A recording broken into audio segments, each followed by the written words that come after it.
So you've been to a course and maybe you've been sold this elaborate dream that you're going to be able to get all these rent-to-rents, control all these properties and retire happily ever after in the Bahamas. Is that true? On today's video, I'm going to be discussing how passive is rent-to-rent.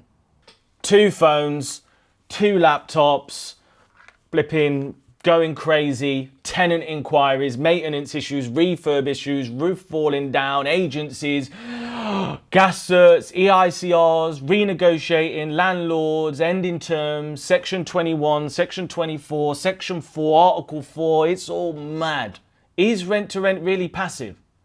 Well, on today's video, I'm going to be discussing exactly that. If you're brand new to the channel, you know what to do. Subscribe, hit the bell so you get notifications every time we release new material. If you're brand new to me, I have done over 40 rent-to-rent deals in the last 2 years. I do a combination of rent to SA and rent to HMO, and it's completely changed my life. So I am very pro rent-to-rent, but on today's video, I'm just going to keep it 100% real with you. You might not like everything I say, but these are the facts. And there are benefits, but you need to know the downsides before you take that plunge. So there's this big debate. Is rent-to-rent property investment or is it a property business? Because the two things are quite different. And for me, it kind of sits in the middle somewhere. I've reinvested my cash flow, so now I've got property purchases that I own, and I compare that sometimes to the rent-to-rents. And for me, a lot of it boils down to if you're going to be managing the properties. And generally speaking, the bigger yields from rent-to-rent come when you hold on to the management. So you definitely are starting a property business, right? Make no bones about it. You're not an armchair investor that passes it to an agent. You're holding on to the management, and that's where the maximum value in yields from rent-to-rents are. So, let's just be clear about this. It is a property business. You're going to need all the professional things that a business is going to need, but to the same degree, you do get to control these properties, babysit them, and benefit from the recurring income, okay?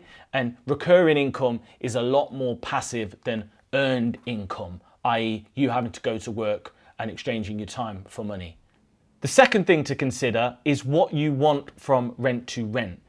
If you want to replace your income and sack your boss, okay, maybe you're working 40 hours a week now, rent-to-rent will require nothing like this, I promise you. So for you, rent-to-rent would be a lot more passive and flexible than your job.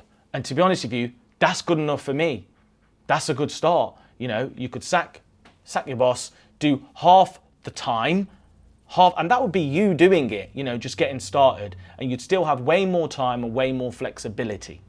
If you actually want to stay in your job, you love your job, or you just want to supplement your income, it's a slightly different story. Because if you're working 50 hours a week and you need to borrow time for your rent-to-rent business, you might be okay for the first couple of deals, but you're going to have to outsource quickly. Otherwise, you're going to go mad and it will not be passive. Trust me, you have tenants on the phone, you'll have maintenance issues, you'll have landlords to meet, you'll have viewings to do, you'll have admin galore. I don't know about you, but one of my biggest pet hates is utilities. Absolute nightmare. If you've got a 9 to 5 and you love your job, you're not planning on quitting, you might, well, I say might, you'll definitely need to systemize from day one, or you might want to do something more passive than rent-to-rent. I'm just keeping it 100% honest with you. That is the fact. If you want to replace your job, you will save a lot more time sacking your boss and doing rent-to-rent. And the great thing about it is you can do it from your living room. And that brings me on to the third thing I want to discuss. Rent-to-rent can be a really good remote business.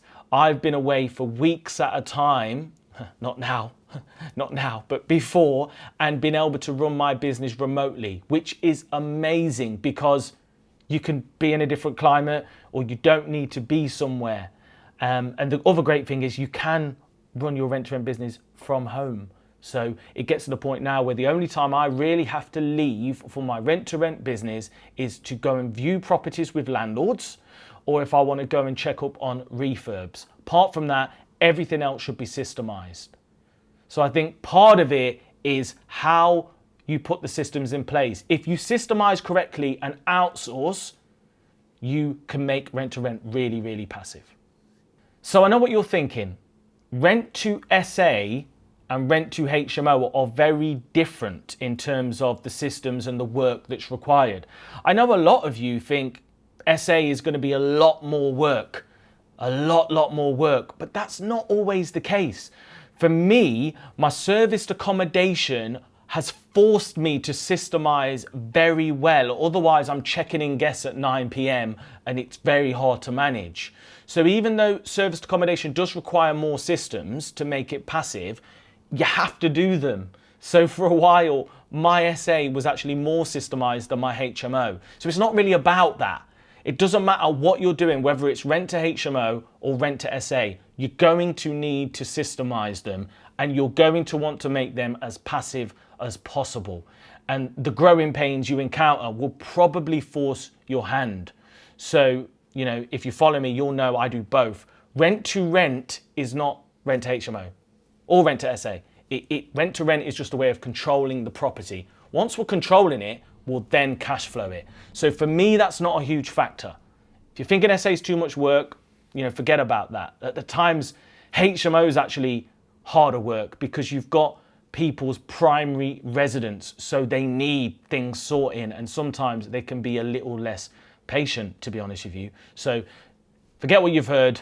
You're going to need to systemize either of them, both of them, to make it passive. And finally, I'm going to level with you. It's not easy. Rent to rent is hard work. It is. Even now, when I've systemized it, there's still times where things go mental and then I have to go back to the drawing board and I'm like, damn, that shouldn't happen. Why isn't the key in the key safe? You know, why has this happened? We've got 3 roof leaks in one day and I have to still get involved. But when I do, and I say this all the time, I can do it in my dressing gown, in my living room, or from wherever I want in the world. So I hope you find this useful. Is rent to rent passive? Some people will tell you, no, it's not passive, but look, it's as passive as you make it, as with any business.